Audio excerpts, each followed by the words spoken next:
We're going to talk about what all this might mean for the Oklahoma Sooners coming up next. Also, is John Mateer going to be the real deal? We'll discuss coming up here on Locked On Sooners.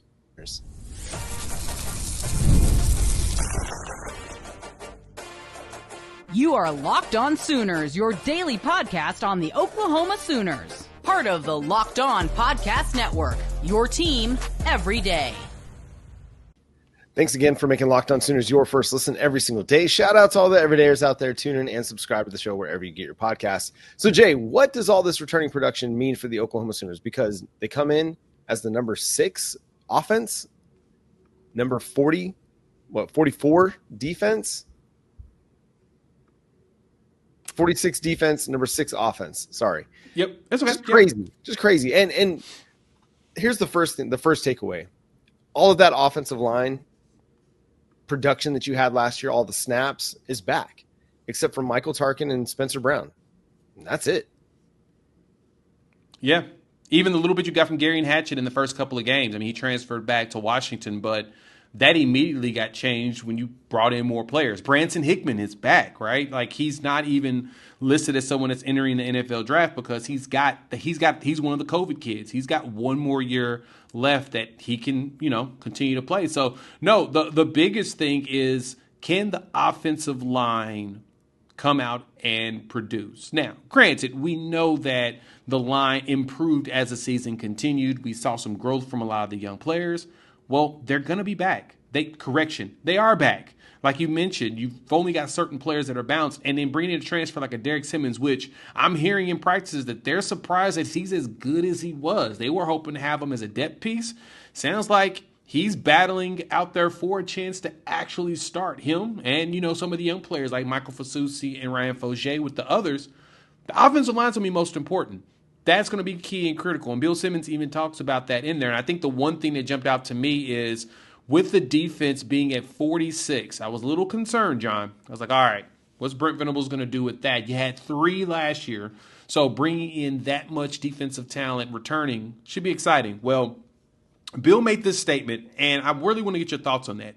Thoughts on this. He says the 2025 defense could be outstanding, returning 11 of 19 guys with 200-plus snaps and adding among the brightest talents from disappointing Florida State and Marvin Jones Jr. and Oklahoma State, Kendall Daniels defenses. So they brought in 2 guys that were probably the brightest spots on their team's defense, and their defense just was meh, without them.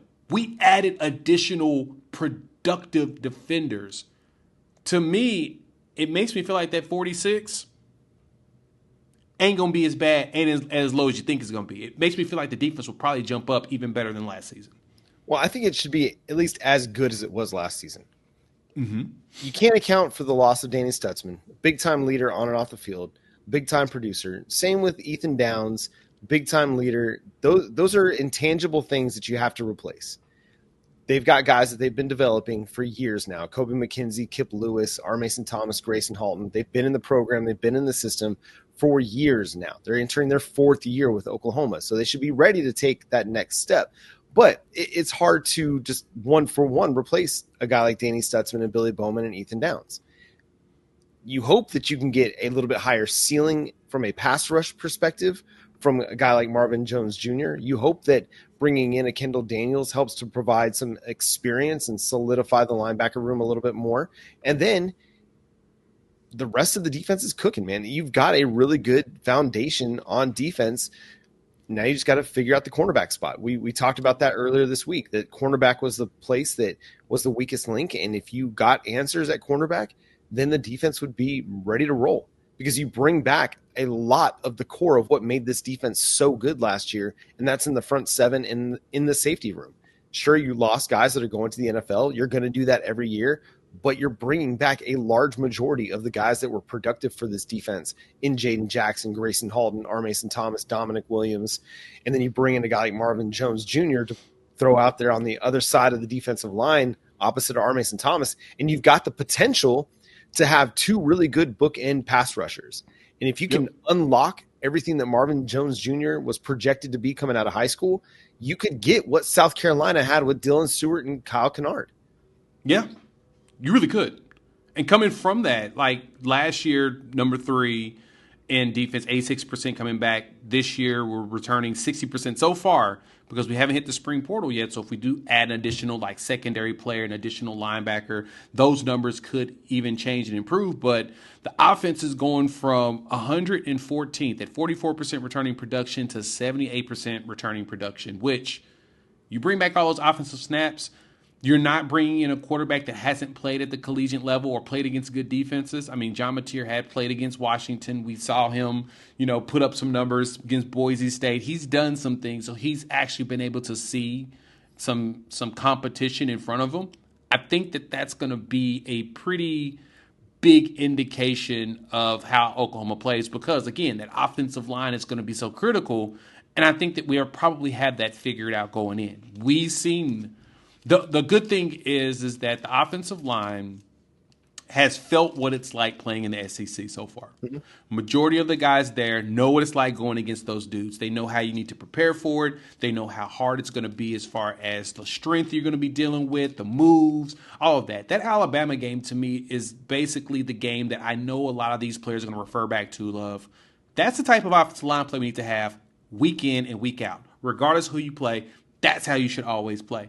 And I think the offensive lines, I think Bill Beatonbow is going to instill that into them. I think Schmitty's going to as well. He's going to say, look, that's how tough you guys were for that game. Why don't you continuously do that week in and week out? Because you'll have the opportunity because you'll have more experience compared to the competition going into next year. So I think that that's probably where the measuring stick is going to be for this squad. Yeah, so much of it's going to rely upon the offensive line and their development to be successful. Now, again, you're bringing back a good defense. So we're not asking the offense to go from being one of the worst offenses in college football to being number 1. Obviously, that would help, and that would make them a legit contender. But if they can just get to 30 to 35 points per game, it gives them an opportunity to increase their win total to 8 or 9 or 10. Again, big ifs, because you got to gel that offensive line. There's a lot of moving pieces. There's a lot of parts that are blue chip prospects, highly regarded transfer additions, guys you brought in this class and in the last class that you need to see take those steps to becoming starting offensive linemen at the SEC level.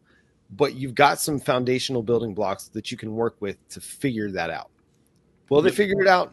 Hopefully they figure it out a lot better than they did last year, because last year was a train wreck.